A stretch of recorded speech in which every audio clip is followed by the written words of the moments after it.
26/11/2008 की आतंकवादी हमले का वो मास्टरमाइंड तहव्वुर हुसैन राणा,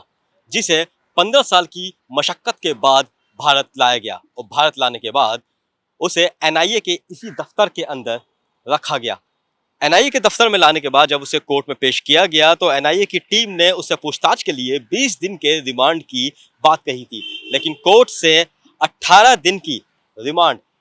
एनआईए को मिली है ताकि तहव्वुर हुसैन राणा से पूछताछ की जा सके। तहव्वुर हुसैन राणा वही शख्स है, वही अपराधी है जिसने मुंबई हमले की सारी प्लानिंग की थी। यानी कह सकते हैं कि पूरा मास्टरमाइंड जो है वो तहव्वुर हुसैन राणा है। तहव्वुर हुसैन राणा से जब घंटों पूछताछ हुई तो पूछताछ के दौरान जो है उसने कई अहम खुलासे भी किए हैं, लेकिन आखिर वो 30 सवाल क्या है जिसको लेकर एनआईए अब लगातार जो है तहव्वुर हुसैन राणा से पूछताछ कर रही है। हमारे संवाददाता अजीत सिंह हमारे साथ बातचीत करने के लिए मौजूद हैं, क्योंकि ये जो पूरी खबर है इस पे बड़ी ही बारीकी से नजर बनाए हुए हैं और लगभग 24 घंटे से ज्यादा के वक्त हो चुका है और ये एनआईए के दफ्तर के बाहर लगातार रिपोर्टिंग कर रहे हैं। अजीत, ये बताइए कि जिस तरह से ये पूरी घटना 2008 में हुई थी, उसके बाद 15 साल के बाद तहव्वुर हुसैन राणा को यहाँ पे लाया गया है, एनआईए दफ्तर के अंदर पूछताछ चल रही है। आखिर वो क्या अहम सवाल हैं जो एनआईए तहव्वुर हुसैन राणा से पूछेगी या पूछ रही है? हाँ बिल्कुल, देखिए सुबह 11 बजे से ही जो है एनआईए लगातार तहव्वुर राणा से पूछताछ कर रही है। ये एनआईए दफ्तर और जो जानकारी मिली है कि तीसरे फ्लोर पे जो है उससे पूछताछ की जा रही है। जानकारी ये भी है कि तकरीबन 22 लोग हैं जो उससे पूछताछ कर रहे हैं। डीजी के नेतृत्व में जो है ये पूरा जो प्रकरण है वो चल रहा है। तमाम वो सवाल है कि जिस समय ये पूरी वारदात हुई ताज होटल पे, तो किस तरीके से रेकी किया इन लोगों ने, रेकी क्या भीड़ भाड़ वाले जो इलाके थे वहां पे किया, और दूसरी वजह ये कि इस वारदात से पहले किन किन राज्यों में गए थे ये, इन सभी चीज़ों की पूछताछ जो है वो तहव्वुर राणा से की जा रही है। उसमें सूत्र ये भी बताते हैं कि कई जगहों पर तहव्वुर राणा और इससे जो कनेक्ट करने वाले आतंकी हैं वो रेकी कर रहे थे, जिसमें यूपी के कई ऐसे जिले हैं जहां पर वो पहुंचे थे, मुंबई में पहुंचे थे, महाराष्ट्र के कई ऐसे इलाके थे जहां पे उन्होंने रेकी की, दिल्ली के अंदर रेकी की थी। तो ये सारे सवाल जो है उससे पूछताछ किया जा रहा है, और वहीं ऐसे कई संगठन थे जिनसे इसकी लगातार बातचीत की जा रही थी, वो सारी डिटेल जो है वो एनआईए के पास है। तो एनआईए के लगातार ये सवाल हैं कि जिस समय ये पूरा प्रकरण वारदात को इन्होंने अंजाम दिया तो किस तरीके से रेकी की गई थी, क्या टाइमिंग भी उस समय फिक्स किया गया था कि इस समय ही ब्लास्ट किया जाएगा जिस समय ताज होटल के अंदर तमाम जो लोग हैं उनकी संख्या काफी ज्यादा होगी, और दूसरी ओर ये कि क्या जो अन्य रास्ते वहां पर भी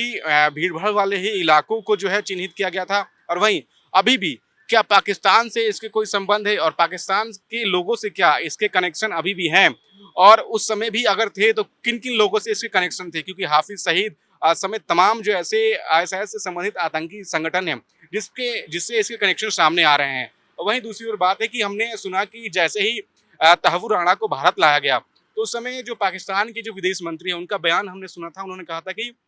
इसका पाकिस्तान से कोई लेना देना नहीं है। लेकिन वो अजीत, मैं ये कहना चाहूंगा कि है तो पाकिस्तान का मूल निवासी, बाद में उसने हालांकि कनाडा की सदस्यता ले ली थी, हाँ, लेकिन है तो पाकिस्तान का ही ना। बिल्कुल, देखिए जो विदेश मंत्री थे पाकिस्तान के, उनका ये एक तरह से पल्ला झाड़ना था कि पिछले 2 सालों से जो है हम इससे पाकिस्तान से संबंधित दस्तावेज मांग रहे थे लेकिन इसने नहीं दिया। इसने सिर्फ वही दस्तावेज दिखाए जो कि ये कनाडाई नागरिक है।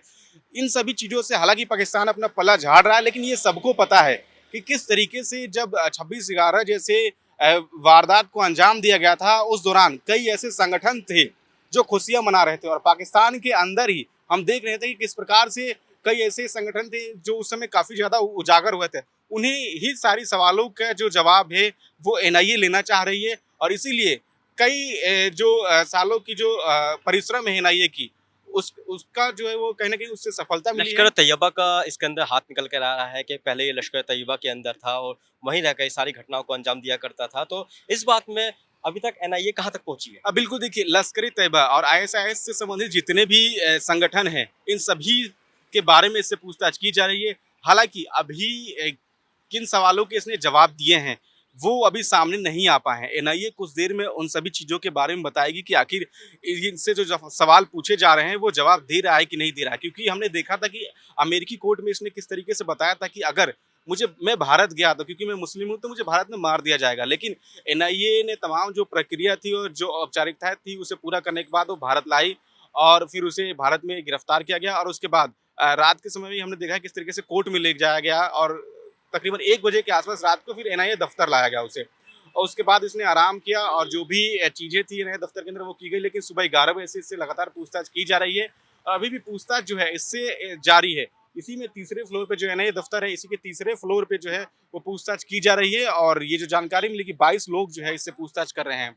और तमाम जो अधिकारी हैं वो यहाँ पर मौजूद है। जो डीजी हैं यहाँ पे एनआईए के, उनके नेतृत्व में जो है ये पूरी पूछताछ की जा रही है, और उन पूछताछ में कहीं ना कहीं जब शाम तक ये देखने को मिलेगा कि आखिर इसने किन किन सवालों के जवाब दिए, क्योंकि संभवत ये भी देखने को सामने आ रहा है कि कई सारे सवालों से ये बच रहा है, लेकिन एनआईए पूरी कोशिश कर रही है कि ये जो सवाल है कि लश्कर तैयबा से जुड़ा हुआ था कि नहीं था, कई ऐसे संगठन थे जो भारत में आए और उनसे लगातार इसका कनेक्शन रहा, उनसे बातचीत रही, और उन संगठन से टच में जब ये था, जब वो अलग अलग राज्यों में ये लोग रेकी कर रहे थे उस दौरान, तब ये देखने वाली बात होगी कि उन राज्यों में जब रेकी चल रही थी, जब ये हमला हुआ, तो लगातार पूरा जो मास्टरमाइंड है वो यही था, या इसके साथ कई और भी जो लोग एक थे नाम वो डेविड हेडली जो है, डेविड हेडली का काफी साल पहले निकल कर आया था। तो डेविड हेडली के बारे में एनआईए को कुछ बताया इसने? अब बिल्कुल देखिए, डेविड हेडली को लेके, क्योंकि कई बार डेविड हेडली भारत भी आया और उसके बाद वो चला गया, उसके और इसके कनेक्शन वो जो है लगातार उसको जोड़ने का प्रयास किया जा रहा है, और उसी को लेके इससे सवाल भी किए जा रहे हैं। ये भी बात सामने आई है कि पूछताछ में, क्योंकि उस समय की कुछ डिटेल्स जो है एनआईए ने खंगाली थी, जिसमें डेविड हेडली और इसके कॉन्टेक्ट्स के जो है कुछ जो डॉक्यूमेंट्स है वो सामने आए थे, और उसके बाद ही डेविड हेडली को लेके इस पर लगातार सवाल किए जा रहे हैं, लेकिन अभी भी फिलहाल ये संतोषजनक जो है जवाब नहीं दे रहा है। तो अभी देखने वाली बात घुमा फिरा रहा है। घुमा फिरा रहा है, और कोशिश यही कर रहा है कि जितना जो है सवालों को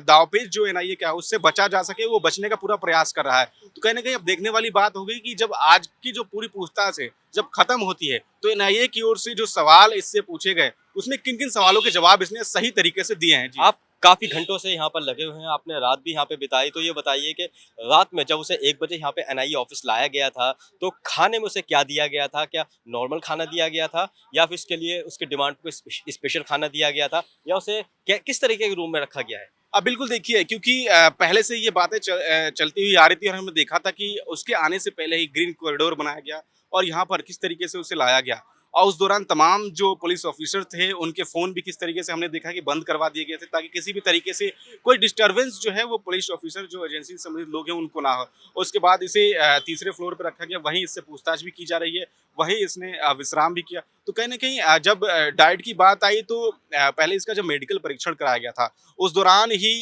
जो डॉक्टरों के द्वारा कहा गया, वही सब चीज़ें जो है इसको दी गई, और उसके बाद क्योंकि अब पूछताछ जारी है, लंच ब्रेक भी होगा, लंच ब्रेक के बाद जब दोबारा इससे पूछताछ होगी, अब पूछताछ के बाद ये देखने वाली बात होगी कि आखिर किन किन सवालों के जवाब जो है ये दे रहा है। जी,